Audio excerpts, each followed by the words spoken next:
I would like to congratulate your president on his interesting and thought-provoking address. Some of the points he has raised apply to government and many apply to the private sector. We on our part will try and follow them up and see what we can do to help in increasing production. I do hope that industry will also look at the points that have been raised more aggressively with more innovation and in a more challenging manner than found in most of our industries who always look for handouts and protection. It is not handouts and protection which enable an industry to develop. This applies especially to electronics and telecommunication. They can develop with competition with a very aggressive attitude on the part of everyone involved. We hope that we shall be able to help you in building such an attitude and atmosphere in the industry. As I recall, we had a seminar last August, and at the seminar, many new directions were discussed and suggested for detailed work during the year. I believe some progress has been made in many areas. We should first push harder to ensure that work on those areas is completed as we open out in new areas. Electronics is today an agency for the development of perhaps almost every sector of our growth. Electronics is ushering in a new post-industrial revolution. We missed the first one, but we cannot miss the second one. Electronics and telecom are the tools for our development today. I hope this convention will not just give new directions but will look at what happens in between conventions, not just hope from point to point but cover the ground very thoroughly in those 365 days that pass before the next convention. Electronics has brought about a revolution in technology, but still we have not been able to bring about a revolution in our thinking. We still think as we did years ago. In India, we are tied up in our heavy weight and cumbersome systems. But more than that, I am referring to a very basic attitude of mind. This, I believe, has not changed very much in other parts of the world either. We are still, in a sense, not complete masters of the technology that we develop. We are always trying to catch up with technological advances. This surely is not good enough. We have to have a much faster change in our societies, be revolutionary in our attitudes of mind to be able to cope with the rapid changes in technology that are coming in. In government, we are trying to bring about these changes, but government has tremendous inertia and it will need a lot of push and force to make it move. We will not be lacking in this, but we will require the cooperation of everyone involved in the telecom and electronics industry to bring about this change. One of the most important aspects of the telecom industry or the electronics industry is that we must become self-reliant. It is not enough to keep looking for import concessions and keep asking for protection.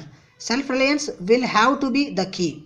You have raised some very valid points about the volume of production and the price of goods.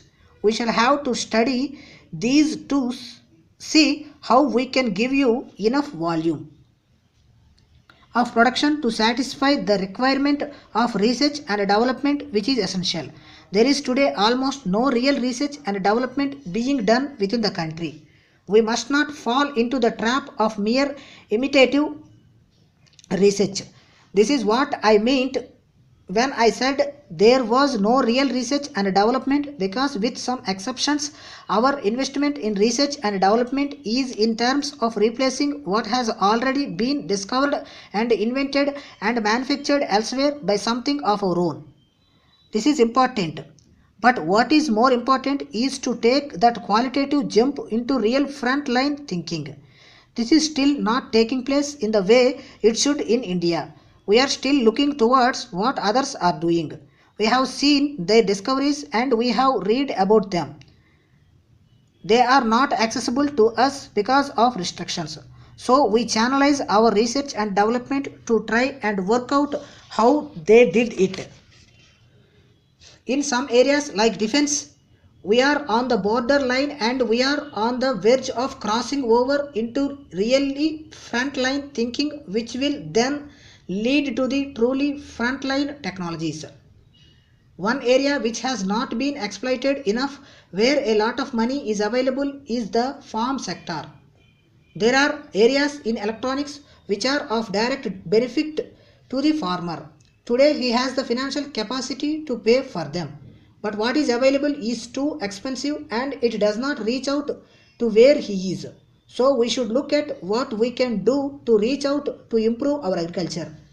What we really need is action on all fronts to ensure quality for the money that we are paying and satisfaction to the consumer, whether it is an individual or an organization or government. Satisfaction is perhaps the most important aspect.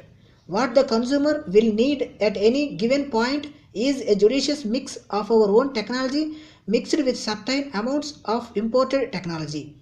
But we must look at the imported technology as a stepping stone for our own better technology and development and not as an end to the production process. For such a fast growing and fast changing industry, we will need a tremendous dynamism within industry, equally within the government departments. Only then shall we be able to adjust as technology develops. Sometimes our decision making processes are so slow that by the time we decide to do something, we have a totally new technology available and then we start thinking of whether we are going right. So our process will have to be speeded up. Our demand for the industry to be innovative in technology must be met by a pledge to give equal innovativeness in an adaptable policy which develops as technology and systems develop. Thus, all our central and state government departments must be encouraged to establish positive thinking.